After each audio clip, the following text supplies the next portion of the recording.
अस्सलाम वालेकुम dear students, क्या हाल है। उम्मीद करता हूँ कि आप खैरियत से होंगे। Welcome to my channel Asif Biryani Academy. मैं आप लोगों का ट्यूटर मोहम्मद आसिफ हूँ और आज आप लोगों के लिए लेकर आया हूँ एक अहम तरीन सवाल, एक अहम तरीन लेक्चर। आज के लेक्चर में, आज की इस अहम तरीन वीडियो में हम डिस्कस करेंगे 1429 कोड बिजनेस मैथ का एक ऐसा क्वेश्चन जो शायद किसी स्टूडेंट को आता हो। मोस्टली स्टूडेंट्स को ये नहीं आता, लेकिन है आसान, बहुत ही आसान है। और देखिए स्टूडेंट्स, ये क्वेश्चन नंबर 7 है। ये जो क्वेश्चन है ये ऑटमो 2022 का जो पास पेपर है उसको क्वेश्चन नंबर 7 है। 20 नंबर का सवाल है, 20 नंबर का सवाल। और देख लें कितना बड़ा है। ज्यादातर स्टेटमेंट इसकी बड़ी है, तो यहां तक तो इसकी स्टेटमेंट है और इतना सा इसको हमने सॉल्व किया बस। 20 नंबर का सवाल और थोड़ा छोटा सा क्वेश्चन है, तो आपने इसको केयरफुली समझना है, ठीक है। और वीडियो को लाइक जरूर करना है। तो देखिए, सबसे पहले हम स्टार्ट करते हैं। अ कंपनी मैन्युफैक्चर, एक कंपनी है वो तैयार करती है 2 प्रोडक्ट्स ए और बी, 2 प्रोडक्ट्स तैयार करती है। Each unit of A require 3 labourers. जो एक यूनिट ए, जो ए प्रोडक्ट है उसका एक यूनिट तैयार करने के लिए, प्रोडक्ट ए का एक यूनिट तैयार करने के लिए हमें 3 लेबर आवर्स की जरूरत होती है। और ईच यूनिट ऑफ बी का हर यूनिट तैयार करने के लिए 5 लेबर आवर्स की जरूरत पड़ती है। Daily manufacturing capacity is 150 labour our. Daily base पे कितने लेबर आवर जो ना वो तैयार करते हैं? 150, ठीक है। डेली जो चीजें हम तैयार करते हैं, कंपनी तैयार करती है, उसके लिए 150 लेबर आवर दरकार होते हैं डेली बेस पे। उसके बाद हमने फाइंड आउट क्या करना है? If x unit of product ए, जो प्रोडक्ट ए है उसके एक्स यूनिट हमने बनाने हैं, प्रोडक्ट ए के एक्स यूनिट बनाने हैं और प्रोडक्ट बी के वाई यूनिट्स बनाने हैं, ठीक है, मैन्युफैक्चर करने हैं। Each and all labour hours are to be used. तमाम लेबर आवर्स हमने यूज करने हैं, ठीक है। डिटरमिन द लीनियर इक्वेशन, हमने इन दोनों की लीनियर इक्वेशन बनानी है। That requires the use of 150 labour hours each day. हर दिन जो ना वो हम टोटल जो ना वो 150 लेबर आवर्स दरकार होते हैं। और हम कितने यूनिट जो ना वो बी के और कितने यूनिट हम ए प्रोडक्ट तैयार करते हैं। तो 2 प्रोडक्ट्स हैं हमारे पास, ए और बी। तो ए और बी जो ना, ए के जो यूनिट हैं वो एक्स हैं, बी के जो यूनिट्स हैं वो वाई हैं। तो हम एक दिन में कितने यूनिट्स तैयार कर सकते हैं, उसके लिए हमने एक इक्वेशन बनानी है। वो बहुत ही आसान इक्वेशन है। देखिए, ए को क्या रिप्रेजेंट कर रहा है? एक्स। और हर दिन जो ना डेली बेस पे जो ए यूनिट है उसकी कितने प्रोडक्ट्स, कितने यूनिट तैयार होते हैं? 3, ठीक है। 3 लेबर दरकार होते हैं। और बी के लिए कितने होते हैं? वो 5 होते हैं। तो यहाँ पे जो एक्स है ना, ये एक्स किसको रिप्रेजेंट कर रहा है? ए को। ए के जो यूनिट है वो तैयार करने के लिए हमें 3 लेबर आवर जरूरत पड़ती है।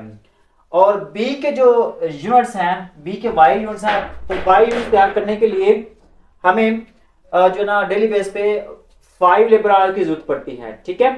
तो ये 3x plus 5y equal to, यहाँ पे टोटल एक दिन में कितने लेबर आवर होती हैं? 150। तो वो यहाँ पे हम लिखेंगे 150, okay.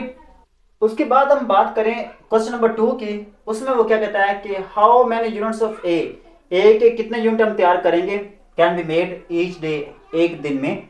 If 25 units of B, अगर जो बी के यूनिट है वो हम 25 तैयार करें, अगर बी के हम 25 यूनिट्स तैयार करें तो एक कितने यूनिट हम तैयार कर सकते हैं।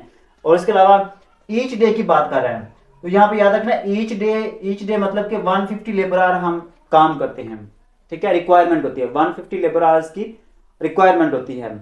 तो वो यहाँ पे आप लिखेंगे, सबसे पहले यही इक्वेशन लिखेंगे 3x plus 5y equal to 150, वो यहाँ पे इक्वेशन लिखेंगे। और यहाँ पे देखिएगा, यहाँ पे y किसको डिनोट करता है? b को। और b के हमें कितने यूनिट्स तैयार करने हैं, तैयार होते हैं? वो 25 यूनिट्स तैयार होते हैं। तो b की जगह पे यहाँ पे जो y है, y की जगह पे 25 आ जाएगा कि हमने एक दिन में b के जो यूनिट है वो 25 तैयार करने हैं। तो y की जगह पे 25 आ जाएगा। और टोटल जो ना वो हमारे पास लेबर आवर्स एक दिन के वो 150 होते हैं। तो यहाँ पे 150 दोनों के मिला के 150 हैं, ए के भी और बी के भी, दोनों के मिला के जो total labour hours per day हैं वो 150 है। और दोनों को ऐड करके ही मैंने ये लिखा, ठीक है। तो y की जगह पे मैंने 25 लिखा। क्यों 25 लिखा? क्योंकि हमने b के जो यूनिट है वो 25 बनाने हैं पर डे। तो 25 को 5 से मल्टीप्लाई करेंगे 125 और इधर आके ये माइनस हो जाएगा और ये 3 इधर आके 25 के नीचे डिवाइड हो जाएगा, सिंपल। तो ये इसको डिवाइड करेंगे ना तो 8.33 कुछ इस तरह से आंसर आएगा। तो यहाँ पे आप लिखना, सो यू कैन मेक 25/3, ये वाला 25/3 units of A each day. हमने क्या फाइंड आउट करना था, हमने फाइंड आउट करना था एक यूनिट्स हम एक दिन में कितने तैयार कर सकते हैं। तो हमने निकाल लिया कि 25/3 यूनिट्स जो ना वो of A can be made on each day. यहाँ पे लिखना can make units of A each day. ये तो 2 क्वेश्चन हो गया। तीसरा क्वेश्चन उसने क्या क्या कहा, how many units of A के कितने यूनिट्स हम तैयार कर सकते हैं, can be made each week. यहाँ पे देखिए ऊपर वाले क्वेश्चन में ईच डे की बात है, यहाँ पे ईच वीक की बात है, याद रखना दोनों में डिफरेंट है। इफ 12 यूनिट्स ऑफ बी, अगर 12 यूनिट जो ना वो बी के तैयार होते हैं ईच डे, हर दिन में 12 यूनिट जो ना वो बी के तैयार होते हैं, तो हमने निकालने हैं ए के यूनिट्स। हफ्ते में कितने यूनिट्स हम तैयार कर सकते हैं, ए के हम कितने यूनिट्स तैयार कर सकते हैं एक वीक में, अगर 12 यूनिट जो ना वो बी के डेली बेस पे तैयार होती हैं। इसका बड़ा आसान तरीका कार है। सबसे पहले तो आप यहाँ पे लिखेंगे, यहाँ पे क्वेश्चन उसने बता दिया कि एज्यूम 5 डे वर्क वीक, कि हफ्ते में 5 दिन काम होता है, 2 दिन छुट्टी होती है। तो सबसे पहले तो हमें ये पता होना चाहिए कि एक दिन में टोटल कितने लेबर आवर होते हैं, 150 लेबर आवर्स होते हैं एक दिन के। तो हफ्ते की बात कर रहे हैं ना, तो हफ्ते में कितने लेबर आवर्स होंगे, बड़ा आसान है कि आप जो 150 है उसको 5 से मल्टीप्लाई करेंगे, ये एक दिन का लेबर आवर है और ये एक वीक का आ जाएगा 750, ठीक है। ये काम हमारा हो गया। अब उसके बाद हमने यही इक्वेशन यूज करनी है। फर्क सिर्फ क्या आएगा, ये एक दिन के लेबर आ रहे हैं और यहाँ पे हमने 150 की जगह पे 750 लिखना है। ये एक वीक के लेबर आवर्स हैं। हमने पहले एक वीक के लेबर आवर्स बना लिए, फिर उसके बाद हमने y की वैल्यू जो वो हमने 12 रखी है, क्योंकि 12 यूनिट हम एक दिन में तैयार होते हैं, तो y की जगह 12 आ जाएगा। तो 12 को 5 से इधर करेंगे 60 आ जाएगा, 60 इधर आके माइनस का हो जाएगा, 750 में से 60 माइनस करेंगे 690 हो जाएगा और ये 3 इधर आके डिवाइड हो जाएगा और डिवाइड करेंगे तो ये आ जाएगा 230 कि x के जो ना x के हम 230 यूनिट्स तैयार कर सकते हैं ऑन ईच वीक, हर हफ्ते में 230 यूनिट्स हम तैयार कर सकते हैं। तो ये था क्वेश्चन। उम्मीद है कि आप लोगों को समझ आ गई होगी। अगर फिर भी आप लोगों के माइंड में कोई क्वेश्चन वगैरह रह गया है इससे रिलेटेड तो काइंडली कमेंट में मुझे जरूर बताइएगा, मैं इंशाल्लाह उसका आंसर दूंगा। मिलते हैं नेक्स्ट वीडियो में, तब तक के लिए अल्लाह हाफिज़।